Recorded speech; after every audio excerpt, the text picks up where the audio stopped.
I've always been antisocial. I preferred to stay in my corner, immersed in my online games, rather than deal with parties, crowds, and forced conversations.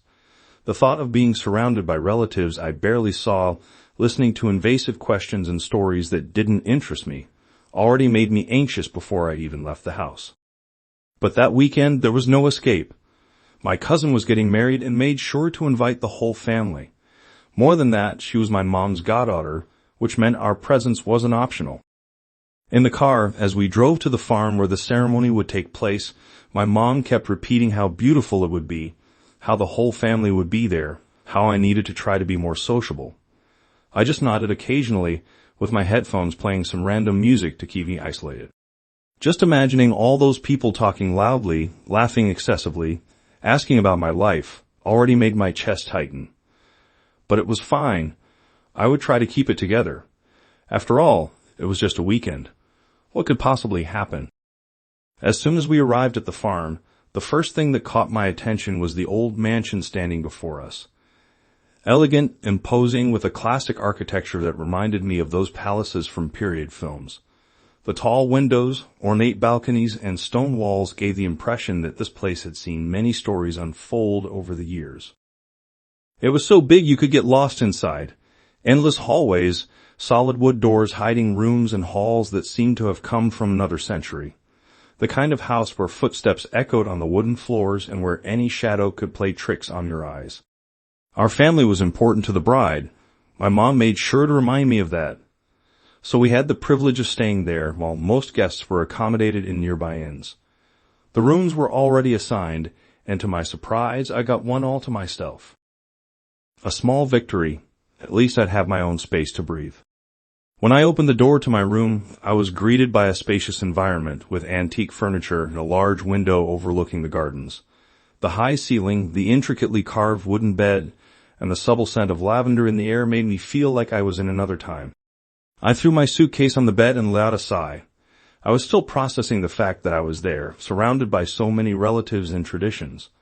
All I wanted was to get through that weekend without being noticed. But, of course, I didn't yet know what was coming. That afternoon, we were introduced to several guests. Some were interesting, others not so much. But to my surprise, the experience was better than I expected. I imagined it would be a boring weekend full of forced conversations and awkward smiles, but the light and lively atmosphere of the pre-wedding party made me relax a bit. The wedding would only happen the next day, but people were already enjoying themselves as if the celebration had already begun. The mansion's garden was decorated with subtle lights and small tables where groups gathered to chat and drink. The atmosphere was pleasant, with a warm breeze cutting through the late afternoon, carrying the scent of the flowers surrounding the space. Some people laughed loudly, excited about reunions and old stories. Others were sitting in small groups, holding glasses of whiskey and talking in lower tones as if savoring the moment before the big event. There was something comforting about that mix of voices, soft music, and clinking glasses in the background. For the first time since I arrived, I allowed myself to think that maybe, just maybe, this wouldn't be so bad after all. I decided to walk around to distract myself. The movement helped keep my mind busy and gave me an excuse to avoid long conversations with distant relatives. I wandered aimlessly, observing the details around me, the elegant decor, the soft lights illuminating the garden, the distant sound of laughter and glasses clinking in animated toasts. That's when I saw him. Actually, I didn't even know I liked men. I had never stopped to think about it. But in that moment, something inside me awakened in a way I couldn't explain. He was sitting in a group of guests, but seemed oblivious to the conversation around him. He held a glass of whiskey in his hand, swirling the amber liquid slowly, as if savoring every detail of the moment. His hair was starting to gray at the sides, which, instead of aging him, only made him more interesting. His mature appearance, strong features, and the casual way he carried himself made him stand out among the others. He was the kind of man you noticed effortlessly. And when my eyes met his, I knew he had noticed me too. It was a moment that seemed to stretch longer than it should have. We looked at each other for seconds that felt like minutes, long enough for something electric to pass through my body, leaving me restless, uncomfortable, and yet curious. The corner of his lips lifted slightly, almost a smile, as if he were amused by the fact that I was standing there, frozen, staring. I felt my face heat up. I quickly looked away, pretending nothing had happened, and continued walking through the garden, trying to control the strange sensation spreading through my chest. What was that? The question echoed in my mind, but I wasn't ready to face the answer. I leaned against a large tree, feeling the rough texture of the trunk against my back. From there, I had a perfect view of the sunset, which was already ending, painting the sky with shades of orange and purple. The wind blew gently, swaying the leaves around me, and I stood there, taking deep breaths, trying to process the scene that wouldn't leave my mind. The exchange of glances, the way he held the glass of whiskey, how a simple eye contact made something inside me stir. I was a bit away from everyone, in a quiet corner of the garden, where the voices and laughter seemed distant, almost unreal. That's when I heard footsteps approaching. My body stiffened instinctively. I turned slowly, and it was him. He stopped beside me, unhurried, his eyes fixed on the horizon where the sun was disappearing. For a moment, only silence settled between us, a silence that seemed full of meaning. Then he broke the distance. "It's beautiful, isn't it?" he said, looking at the sunset. His tone was calm, almost carefree, but something in the way he spoke made my chest tighten. I swallowed hard, trying to stay calm. "Yes, really? It's very beautiful." My voice came out steady, but inside, I felt a whirlwind. I took a deep breath before continuing. "I spend so much time locked in a room, in front of a computer, that I had almost forgotten how beautiful this is." He turned his face slightly toward me, as if evaluating my words. Then he smiled faintly. "It happens, but some things we only notice when we stop to look." He wasn't talking about the sunset anymore. I knew that. And in that instant, I realized something new was unfolding between us. Something unexpected. Something I didn't yet know how to name. Without thinking, the words simply escaped my lips. Today, it's the second thing that has left me enchanted. Domenico, who was still looking at the horizon, glanced at me, curious. The glass of whiskey spun slowly between his fingers before he asked, with a tone that mixed amusement and genuine interest. "Really? Can I know what the first was?"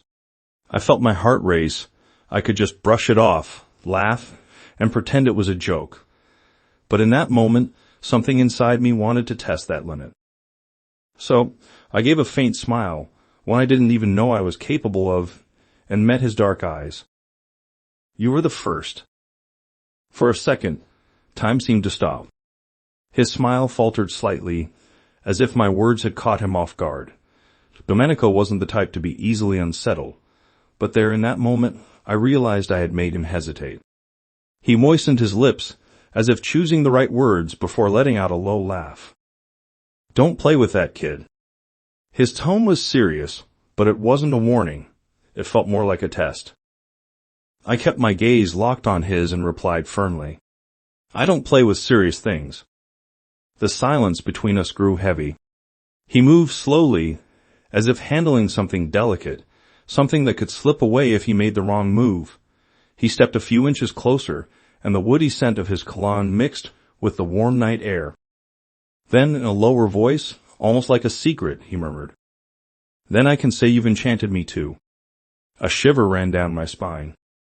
And in that moment, I knew something much bigger than I could understand was beginning there. Domenico moved closer, closing the distance between us even more. My heart was beating so hard I could hear it in my own ears.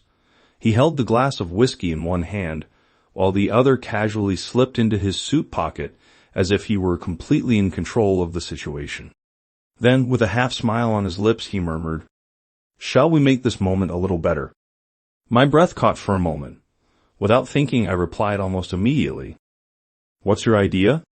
Domenico didn't answer with words. Instead, he simply leaned toward me. I didn't have time to process anything. I only felt it when his lips touched mine. The kiss was quick but intense. Perfectly wet, warm, filled with something I couldn't yet name. My body reacted before my mind, as if that contact were the most natural thing in the world. I had never thought about this before. I had never stopped to question if I liked men. But there, with Domenico gently holding my face, the subtle taste of whiskey mixed with the kiss, and the heat of his body so close to mine, there was no doubt. I loved it. When he pulled away, still so calm and confident, my head was spinning. I opened my eyes, feeling my breath heavy, and he looked at me as if waiting for my reaction. A small smile played at the corners of his lips. "So," he asked, his voice husky. And I knew that from that moment on, nothing would ever be the same. I chuckled softly, still feeling the taste of him on my lips, and murmured. I thought this moment couldn't get any better, but it really did. Domenico smiled, that faint, mysterious, and confident smile. He knew exactly the effect he had on me.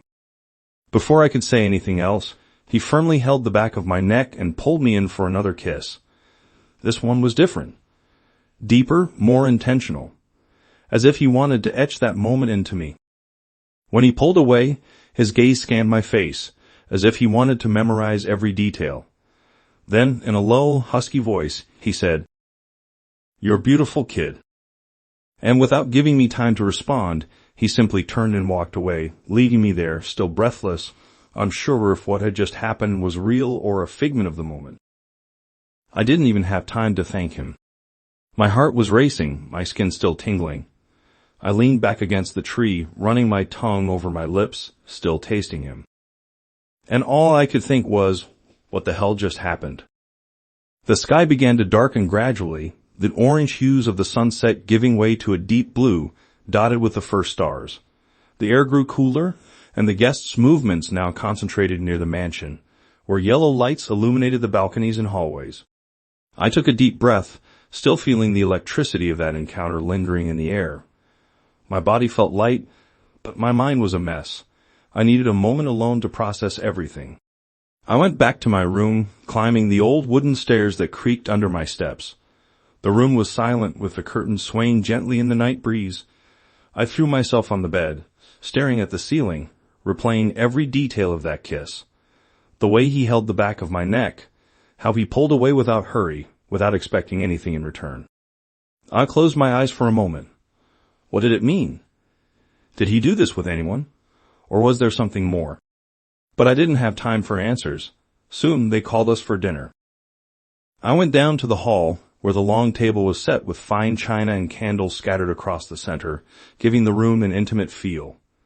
The guests chatted animatedly, toasts were made constantly, and my cousin, the bride, looked radiant as she talked about the final details for the big day. But he wasn't there. My gaze discreetly scanned the room, searching for him among the familiar and unfamiliar faces. Nothing. I sat down, trying to ignore the restlessness inside me. Maybe it was better this way. Maybe that encounter behind the barn should remain just an isolated moment, without consequences. But deep down, I knew it wasn't that simple.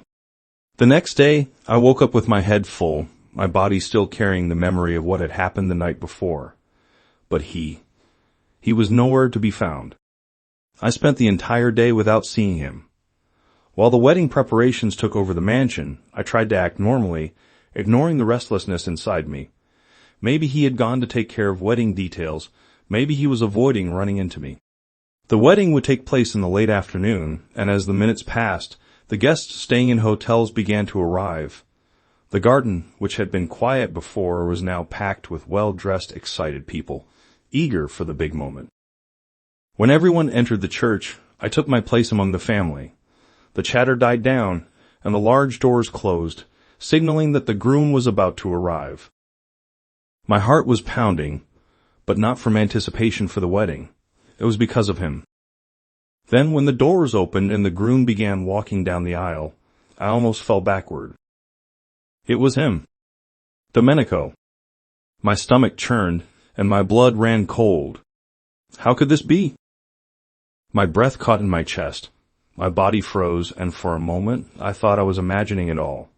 But no, it was real. The man who kissed me the night before, who held the back of my neck and told me I was beautiful, was now walking toward the altar to marry my cousin. He showed no emotion. He walked calmly, his posture impeccable, a faint smile on his lips, as if it were just another perfect day. But then, as he passed near where I was sitting, I caught a glimpse of him looking at me. It was quick, discreet, but it was there. A fraction of a second where our eyes met, and somehow he told me everything without saying a word. And it was there, sitting in the middle of my own family, watching him walk to the altar, that I realized the magnitude of the mistake I had made. The wedding came to an end, and the reception began shortly after. The hall sparkled with warm lights, glasses clinked in animated toasts, and music filled the air with a light, pleasant rhythm. Everyone seemed happy, celebrating the couple's union. Everyone except me. I spent most of the reception trying not to look at him, but it was impossible. Domenico was always at the center of everything, surrounded by guests, handshakes, smiles, and hugs. The perfect groom. I wanted to approach him. I wanted, at least, to congratulate him like any other guest, to pretend nothing had happened, to act as if he were just another man I had met that weekend. But I knew it was a lie.